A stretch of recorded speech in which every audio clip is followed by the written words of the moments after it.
Saudara, penuntasan RUU perampasan aset bukan kali ini diserukan. Kali ini kembali didesak oleh Wakil Presiden Gibran Rakabuming. DPR pada Januari lalu sudah memulai pembahasan RUU perampasan aset.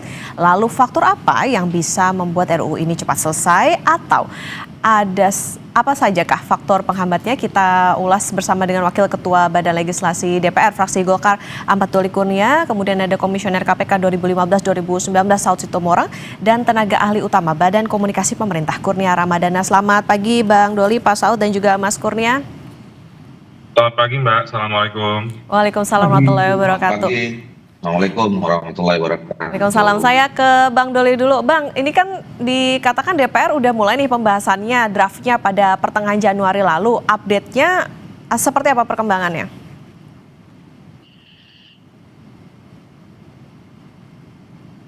Ya, betul. Halo. Ya, update-nya gimana Bang Halo. Doli? Iya, ini kan kita di DPR sebetulnya sudah merespon cukup baik ya. Bahkan kemarin di akhir tahun 2025, tepatnya sekitar bulan September dan Oktober, kami di Badan Legislasi itu kan sudah merevisi Prolegnas ya, dan kemudian memasukkan rencana pembentukan undang-undang perampasan aset ini sudah kita masukkan dalam list Prolegnas. Bahkan di dua tempat, yaitu Prolegnas di tahun 2025 dan kemudian juga Prolegnas di 2026. Nah, itu adalah untuk mengantisipasi bahwa kalau memang semua dan segala sesuatunya dikoordinasikan selesai dengan pemerintah, bisa dimulai akhir tahun 2025, kita juga sudah siap.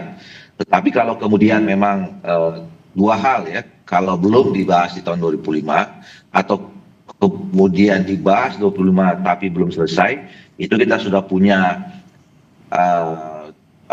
jaring pengaman, kartu pengamannya di tahun 2026. Nah, alhamdulillah kemarin Telkom 3 yang memang disepakati untuk membahas undang-undang ini bersama dengan pemerintah itu sudah memulainya. Nah, kita tinggal menunggu dan kemudian mendorong ya supaya memang ini segera prosesnya cepat dan bisa selesai. Oke, berarti di Komisi 3, nah ada laporankah Bang soal dari Komisi 3 ke baik DPR, apa aja isinya? Kan biasanya proses di DPR itu ketika inisiatif atau penyerahan pembahasannya diserahkan ke masing-masing komisi, yaitu sepenuhnya materi ya, dan apalagi itu kan dimulai nanti dari draft naskah akademik dan draft rancangan undang-undang yang itu dilakukan oleh Badan Keahlian Dewan. Tentu nanti sudah ada pembahasan di teman-teman Komisi 3 yang kita serahkan. Nah, jadi materinya sepenuhnya. Ya, Bang Doli? Oke, mungkin saya ke Mas Kurnia dulu. Mas Kurnia, ini kan tadi dikatakan oleh Bang Doli, ini sudah masuk Prolegnas dan juga nantinya akan dibahas di Komisi 3, artinya ditekelnya oleh Komisi 3. Nah, tiba-tiba juga Wapres... Bisa ya. Undang-undang itu. Ya. Oke, Mas Kurnia, nah tiba-tiba Wapres Gibran bicara soal perampasan aset dan koruptor harus dimiskinkan. Apakah ini juga menjadi suatu sinyal keseriusan begitu dari DPR akhirnya juga membahas ini, akhirnya melanjutkan ini? Apa latar belakangnya juga sehingga Wapres Gibran ini mengatakan atau membuat semacam rilis begitu soal keseriusan RUU perampasan aset ini? Iya, ada 3 kondisi yang melatar belakangi pernyataan Mas Wapres beberapa waktu lalu tentang urgensi pengundangan undang-undang perampasan aset. Pertama, itu terkait dengan temuan dari survei indikator pada pekan lalu yang menempatkan aspek pemberantasan korupsi sebagai elemen kepercayaan tertinggi terhadap kerja-kerja pemerintah. Kondisi kedua adalah terkait dengan indeks persepsi korupsi yang pekan lalu juga dilansir oleh Transparansi Internasional. Ada aspek perbaikan dan evaluasi di lingkup pemerintah dalam merumuskan kebijakan pemberantasan korupsi. Kemudian yang ketiga, Mbak Okta, terpenting rancangan undang-undang perampasan aset sebagaimana disampaikan oleh Mas Wapres bukan baru ini saja bergulir. Undang-undang ini sudah menjadi tunggakan legislasi sudah sangat lama. Maka dari itu, pemerintah dalam hal ini tidak hanya Mas Wapres, pernyataan Mas Wapres itu selaras dengan pernyataan Presiden berulang kali yang juga mendesak agar undang-undang perampasan aset ini segera diundangkan. Di waktu yang sama, Mbak Okta, tentu pemerintah mengapresiasi kerja dari DPR sekitar 3 minggu atau 1 bulan yang lalu, di mana Badan Keahlian DPR sudah mengadakan pertemuan dengan Komisi 3 DPR RI yang mengatakan itu menjadi sinyal bahwa undang-undang perampasan aset yang selama ini dinanti oleh masyarakat dan aparat penegak hukum segera bergulir. Mari kita lihat prosesnya dan tentu pemerintah berprasangka baik agar undang-undang ini dibahas secara meaningful participation. Demikian, Pak. Oke, jadi tunggakan legislasi. Lantas Pak Saud, ini artinya apakah melihat juga bahwa RUU perampasan aset ini akan dikebut karena udah dapat ini juga nih dorongan juga nih dari Wapres? Ya, nggak ada gunanya ya, useless aja dia ngomong-ngomong kayak gitu. Karena gini loh, kalau kamu lihat itu indeks persepsi korupsi kita turun dari 30 kemarin 37 kemudian jadi 34 itu sekelas Nepal itu kan. Cara korupsi itu Anda harus bicara apa yang disebut dengan persoalan-persoalan korupsi. Kalau bicara korupsi itu adalah by definition adalah kekuasaan. Nah, kalau kita lihat indeks persepsi korupsi yang diukur oleh Persi di Hong Kong itu, political risk economics di Hong Kong turun dari 38 turun ke 35, itu gede banget itu turunnya, dari 38 turun ke 34 lah. Ya, turun 4 gede banget. Apa yang dinilai di situ? Yang dinilai itu adalah kepala negara, wakil kepala negara, DPR, polisi, tentara, militer, hakim, jaksa, semua itu dinilai gitu loh. Itu turunnya paling gede itu. Nah, dari PRT itu turunnya paling gede itu perilaku. Baru kemudian varietas demokrasi juga turun. Kemudian kita bicara skriptra, ya, bicara strikta, bicara sertanya undang-undang ini. Jadi kan undang-undang ini bicara skripta, tertulisnya gimana masih debat. Strikta, bagaimana benar bisa menjarakan orang juga masih debat. Serta apa bisa meyakinkan. Kita kan punya pengalaman undang-undang pencucian uang. Mandul, nggak ada bicara apa. Tiap tahun itu BPATK ngelapor tuh. Nanti ini ada badan baru bikin lagi sama gitu. Jadi persoalannya adalah ini bukan kita bicara siapa nyanyi apa. Kita nggak urusan sama kucing kurap, kucing garong apa pokoknya bisa memberantas korupsi. Tetapi yang menjadi persoalan adalah ini kan jadi gimmick gitu loh. Ini dari badang jualan nih. Isu perampasan aset-aset ini kan barang jualan. Setiap mau kampanye pasti begini. Kan kemarin dikirim juga tuh ke Mas Doli tuh. Mas Doli masih di komisi begitu. Dikirim juga tuh tahun kemarin menjelang kampanye. Nggak jadi-jadi juga kan. Jadi hanya untuk barang-barang jualan aja. Jadi apa yang disebutnya politik, yang disebutnya ini terjadi juga di banyak negara. Ketika orang punya kelemahan, ketika orang punya problematik dalam dirinya, siapakah Anda? Politisi kayak apa kayak, nah itu dia selalu bicara integriti itu, bicara anti korupsi itu banyak di negara lain, 1MDB di Filipina itu mirip sama gitu. Jadi kita mau kayak gitu kan, kalau saya nggak mau. Apa? Tuhan nggak ada gunanya, nggak usah didengerin gitu aja Mbak, makasih. Oke, nah tadi kalau menjadi sorotan soal bagaimana keseriusan dari DPR jangan sampai ini jadi gimmick doang nih, apalagi menuju tahun-tahun pemilu gitu. Nah Bang Doli, tanggapannya gimana nih dari DPR? Apakah ada yang ditunggu juga dari pemerintah sampai akhirnya harus dikebut juga nih untuk RUU perampasan asetnya? Iya, saya kira memang saya tidak menangkap ada soal gimmick ya. Karena kalau disebutkan tadi misalnya saya tidak tahu kalau periode yang lalu saya waktu itu ketua Komisi 2 ya, yang memang tidak berhubungan langsung dengan soal undang-undang ini. Tetapi waktu itu saya juga menjadi salah satu yang mendorong supaya undang-undang ini segera dibentuk gitu. Dan saya lihat sekarang juga teman-teman di DPR juga sangat serius untuk berupaya segera melakukan pembahasan dan menyelesaikan ini semua. Ya tinggal memang harus kita kawal ya, nggak bisa memang kemudian taken for granted, diserahkan kemudian dibiarkan begitu saja gitu. Memang betul tadi harus ada keterlibatan publik ya.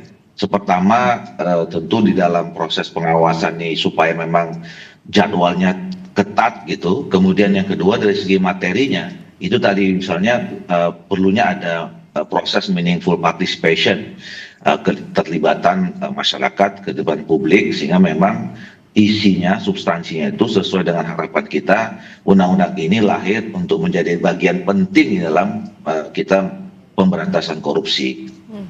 Oke. Ya, Mas Kurnia, apakah masih terhubung? Masih, Mbak. Ya, Mas Kurnia, tadi melihatnya seperti apa Mas? Sebetulnya juga dari DPR sudah ada upaya nih, dikatakan demikian oleh Bang Doli, sebetulnya sudah ada proses dan lain sebagainya. Tapi menurut Pak Saud, ini kok kayaknya jadi gimmick doang nih untuk RUU perampasan aset. Nah, keseriusan dari pemerintah seperti apa untuk koordinasi maupun juga keseriusan bersama dengan DPR untuk RUU perampasan aset ini?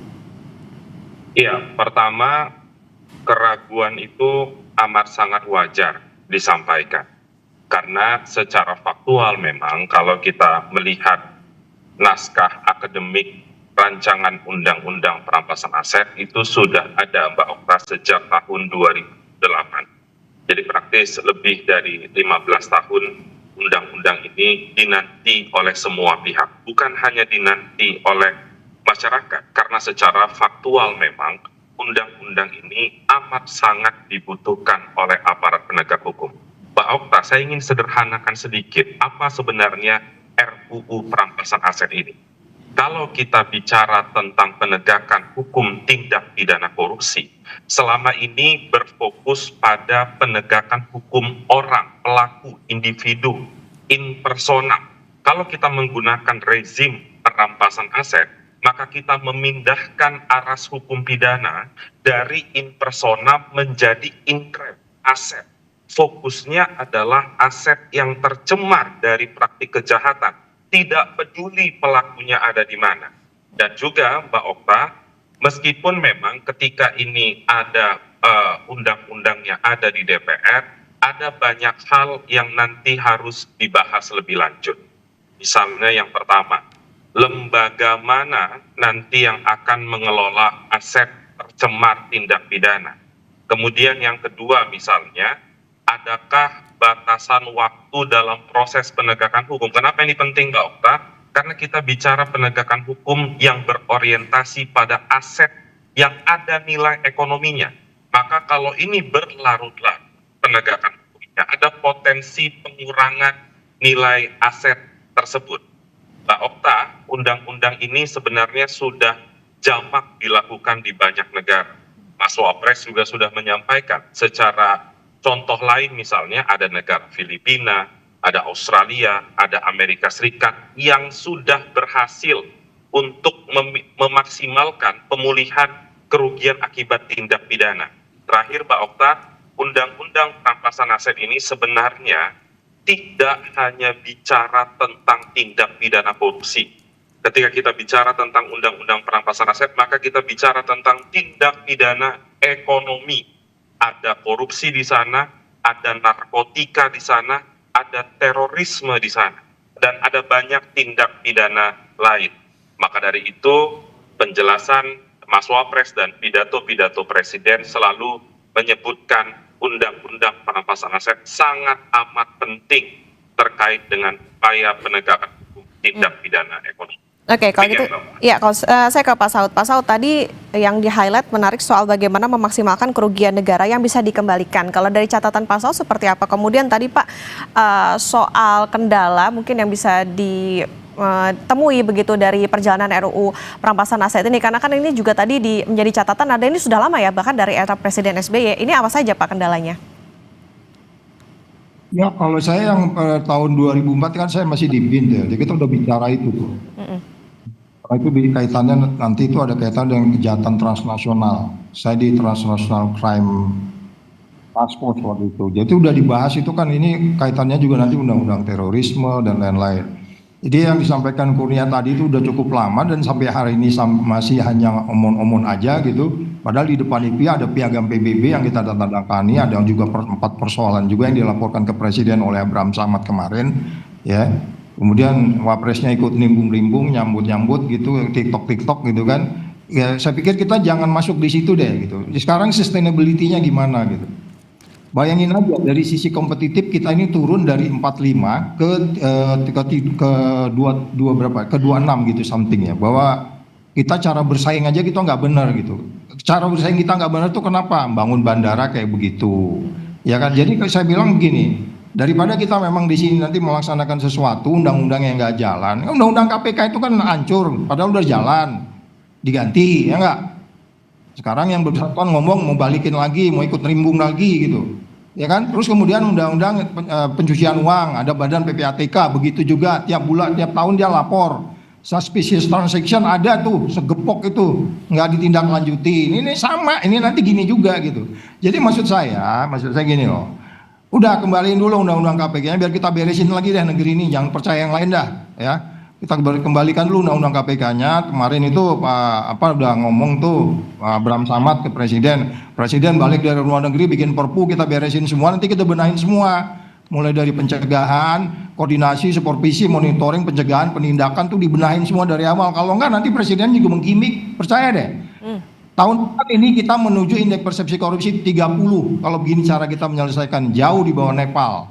Jadi jangan gimik-gimik lagi, udah diam-diam Mas Kurnia jadiin tuh bulan depan diketok, udah gitu aja. Udah jelas kok itu, naskah akademiknya udah jelas tuh. Yang kalaupun ada persoalan-persoalan menyangkut strikta dan serta di dalam membuat undang-undang itu dibuat. Jangan bikin undang-undang isinya sudah jelas padahal nggak jelas gitu. Dijelasin tuh, Kurnia paling sering tuh pusing dia. Setiap pada undang-undang sudah jelas padahal nggak jelas gitu.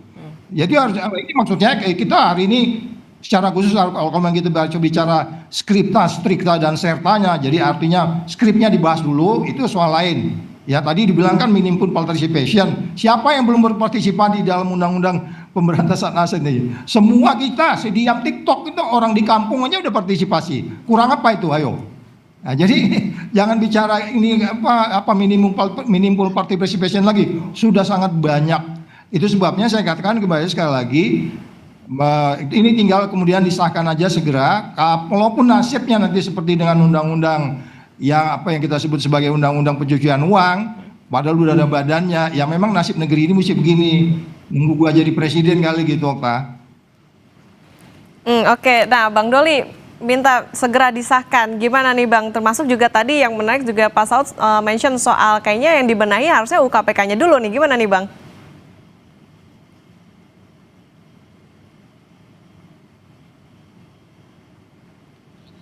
Bang Doli?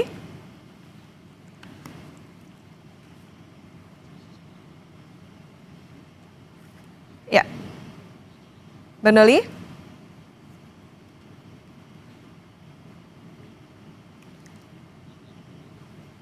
Oke, kalau gitu saya ke Mas Kurnia dulu deh. Ya, Bang Doli, apa sudah terhubung?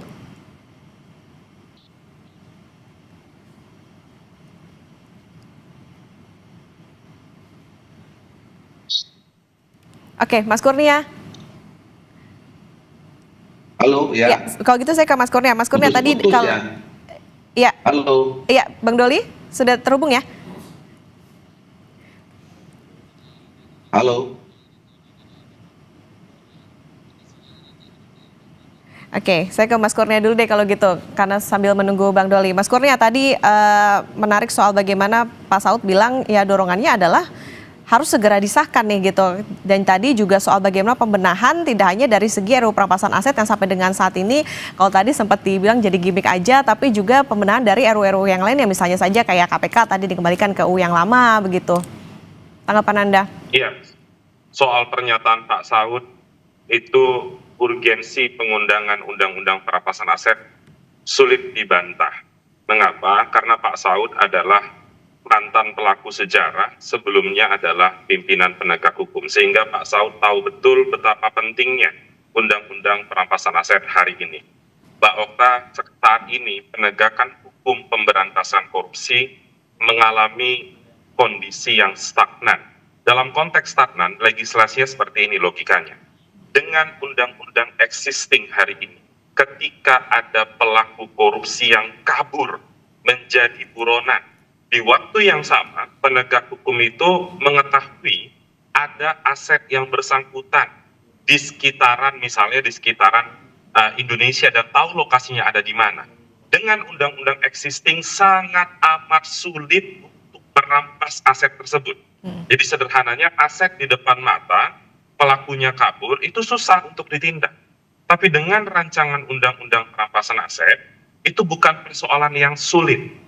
Mengapa? Karena lagi-lagi penegakan hukumnya fokus pada aset yang tercemar dari praktik kejahatan, tidak peduli pelakunya ada di mana. Dan ini juga Mbak Okta merupakan turunan dari konvensi PBB melawan korupsi, ANKEK, di mana Indonesia salah satu pesertanya yang dimandatkan untuk segera merumuskan apa yang disebut dengan istilah non-conviction based asset forfeiture, yang artinya adalah penegakan hukum yang berfokus pada aset hasil kejahatan. Sekalipun Mbak Okta saat ini penegakan hukum di Indonesia tahun 2025 berusaha untuk mengikuti aras pidana modern pendekatannya aset. Sepanjang tahun 2025 ini bukan untuk membangga-banggakan, tapi dalam konteks transparansi data penegakan hukum pemerintah. Sepanjang tahun 2025, aset recovery dari 3 aparat penegak hukum, Kejaksaan, KPK, dan Polri, jumlahnya 28,6 triliun rupiah. Faktual, bukan potensial ke depan. Namun tetap saja Mbak Okta, gap dari kerugian negara dengan aset recovery masih terlampau jauh. Maka dari itu Mas Wapres juga mengutip data dari Indonesian Corruption Watch yang selama ini juga konsisten bicara tentang gap pemulihan kerugian negara dengan aset recovery dan dikaitkan dengan konteks undang-undang perampasan aset. Jadi selaras dengan keinginan pemerintah untuk menciptakan iklim penegakan hukum pemberantasan korupsi yang lebih garang ke depan. Demikian, Mbak Okta. Oke, karena sudah terhubung Bang Doli, tadi juga berarti artinya ini kan Wapres juga tidak hanya mendorong tapi juga sepakat nih dengan bagaimana poin-poin soal misalnya harta koruptor bisa disita tanpa putusan pidana begitu. Nah ini juga ada dorongan untuk segera yuk dibahas maupun juga disahkan. Dari DPR seperti apa Bang?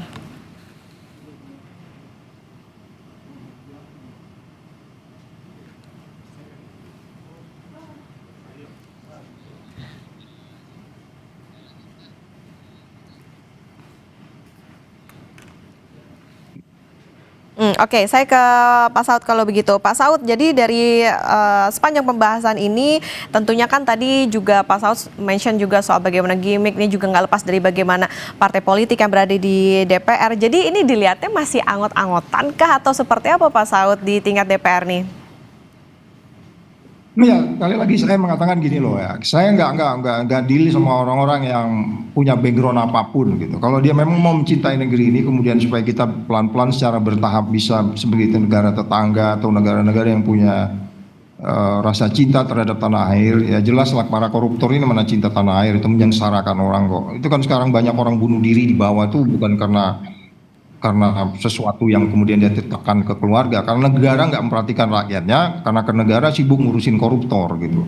Jadi sekali lagi apapun yang disampaikan siapapun gitu ya, tetapi kalau kita bicara ke belakang, kita ini kan bukan baru Mbak hidup di Indonesia.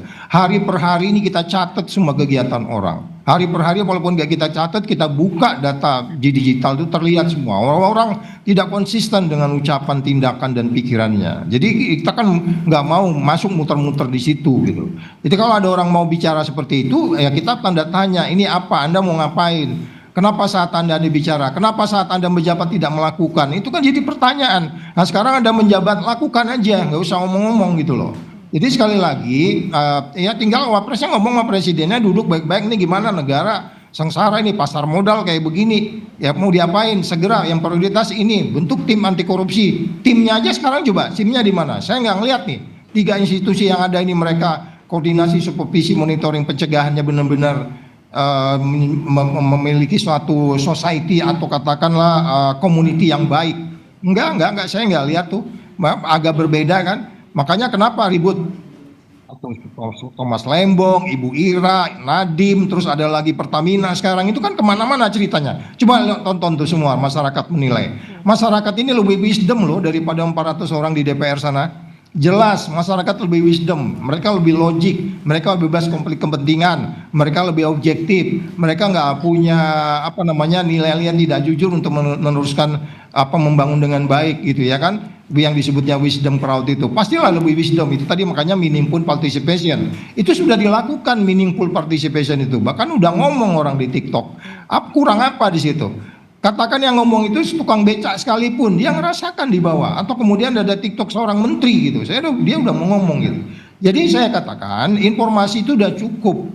Tinggal kita memastikan bagaimana ini dijalankan. Kemudian selesai pemerintahannya 5 tahun, ini persepsi korupsinya bisa di atas Malaysia. Punya target dong, coba tanya, punya target nggak pemerintah sekarang? Saya belum pernah dengar mereka punya target. Berapa indeks persepsi korupsi? Karena itu ukuran. Dari 9 lembaga itu harus disasar satu-satu. Persaingan gimana, pasar modal gimana, lingkungan hidup bagaimana, polisi gimana, tentara gimana, ya kan? Hakim, jaksa itu kan nggak ada format-format itu, ya kan? Kemarin kan udah kejadian, udah dinaikin gaji masih kena OTT, ya kan? Itu apa dong itu? Indikator apa itu? Jadi yang dimaksud dengan kejar sampai ke Antartika itu nggak berguna di bawah. Ini tinggal di pedangnya ditebas-tebasin aja sebenarnya gitu loh. Dengan undang-undang yang ada pun, katakanlah Mas Doli dan kawan-kawan sulit untuk menyelesaikan hanya menyangkut masalah skripta, strikta dan serta tadi itu. Ada ayat-ayat yang masih belum bisa diselesaikan dengan baik. Dengan yang ada sekarang saja pun kalau mau itu dilakukan oleh Mr. Presiden, kita bisa clear dengan cepat. Tapi ada sejumlah instrumen-instrumen yang harus dilakukan dengan transparan, bicara dengan rakyatnya, akuntabel, bebas dari konflik kepentingan dan dilakukan dengan fair. Ya kan? 3 penegak hukum ini kan sekarang isunya tidak fair. Dikasih senjata baru, makin tidak fair. Itu yang ditakutkan kan sekarang. Yang ditakutkan oleh teman-teman di gedung sana DPR kan itu, termasuk ini digunakan jangan-jangan untuk nyikat kita nih, padahal kita nggak korupsi, kita ditekan. Nah, bagaimana kamu Ofta meyakinkan bahwa ini digunakan benar-benar sebagaimana KPK pernah saya berada 4 tahun di sana, kami nggak pernah menyasar politisi. Saya nggak pernah karena nggak suka seseorang saya kejar-kejar dia, enggak. Jadi itu yang jadi pertanyaan lain sebenarnya. Jadi itu yang menurut saya Presiden harus membentuk sebuah tim yang benar sebagaimana mereka bentuk Polri tadi, gitu Mbak. Oke, baik, Bang Doli tadi soal bagaimana yang jadi catatan adalah bagaimana konsistensi dari DPR, kemudian juga ada target nggak nih Bang? Karena ini kan yang jadi pertanyaan dan juga ditunggu-tunggu oleh masyarakat. Iya, saya setuju ya yang disampaikan oleh Bang Saud itu. Pertama saya mau tegaskan ini kan memang sekarang ini pemerintahan baru ya. Oke, boleh kita lihat bahwa pengalaman selama ini sudah pernah diajukan tapi tidak pernah dibahas dan dituntaskan gitu. Nah, tapi kalau kita lihat semangat dari pemerintahan ini, terutama Pak Prabowo ya, itu kan berkali-kali sudah menyatakan bahwa keinginannya untuk memberantas korupsi. Nah, tapi juga ternyata kita melihat fakta yang nggak bisa kita tutup mata gitu, bahwa indeks persepsi korupsi kita ini semakin hari semakin tidak baik gitu. Nah, ini PR yang sangat serius, menyambungkan artinya keinginan, niat baik, pernyataan-pernyataan itu menjadi kegiatan atau tindakan yang lebih konkret gitu. Dan saya setuju bahwa memang dalam rangka pemberantasan korupsi ini nggak bisa hanya kita menggantungkan kepada satu undang-undang yang disebut perampasan aset. Katakanlah misalnya ini undang-undang selesai ya, cepat gitu. Tapi kalau kemudian tidak didukung oleh sebuah ekosistem yang dibangun dengan baik untuk memberantas korupsi gitu ya, itu juga mungkin tidak bisa maksimal. Termasuk kemarin kan seminggu ini kita membahas isu soal apakah undang-undang KPK itu perlu direvisi. Saya kira kalau kita mendengarkan informasi dari tokoh-tokoh kritis yang ketemu Pak Presiden, itu kan memang sudah juga ada dinyatakan akan dilakukan penguatan ya kembali terhadap KPK kalau selama ini dianggap memang itu kurang maksimal kekuatannya, kira-kira begitu. Nah, jadi kalau kembali ke pertanyaan tadi, saya bersama dengan teman-teman Balik kemarin itu di dalam menyusun daftar prolegnas, ini kan adalah bagian dari komitmen pemerintah termasuk DPR merespon dari peristiwa Agustus. Ya, pada saat itu kan ini menjadi salah satu tuntutan dari masyarakat yang datang ke DPR. Ya, ada 8 kalau nggak salah pada saat itu, dan kita waktu itu juga berterima kasih kepada masyarakat yang datang dan kemudian memberikan waktu. Jadi kalau tuntutannya waktu itu kan ada yang segera reformasi DPR apa segala macam, tapi undang-undang perampasan aset ini diberi waktu 1 tahun pada saat itu. Nah, tentu saya kira ini harus menjadi pengingat ya kita semua, terutama kami pembentuk undang-undang DPR, bahwa nggak boleh nih janji kita sama masyarakat itu dalam waktu paling lama 1 tahun itu harus sudah selesai. Nah, dan tinggal saya kira teman-teman di Komisi 3 tahu persis kronologis ya sampai kenapa ini dimasukkan di prolegnas dan kemudian kapan tenggat waktunya. Nah, ini yang juga nanti kita bisa serahkan sepenuhnya kepada teman-teman Komisi 3 untuk segera bisa memproses, membahas dan menyelesaikannya. Iya, pokoknya kita harapkan ada pembenahan Bang, tapi juga bagaimana konsistensi dan willingness dari DPR untuk serius melanjutkan RUU ini juga ditunggu oleh masyarakat. Jangan sampai mandek lagi nih kalau tadi harapannya tidak hanya jadi gimmick politik setiap tahun kalau dari tadi kata Pak Saud. Terima kasih Wakil Ketua Balik DPR RI fraksi Partai Golkar Ahmad Doli Kurnia, kemudian juga ada Komisioner KPK 2015-2019 Pak Saud Situmorang dan tenaga ahli utama Badan Komunikasi Pemerintah Mas Kurnia Ramadana. Selamat pagi, salam sehat.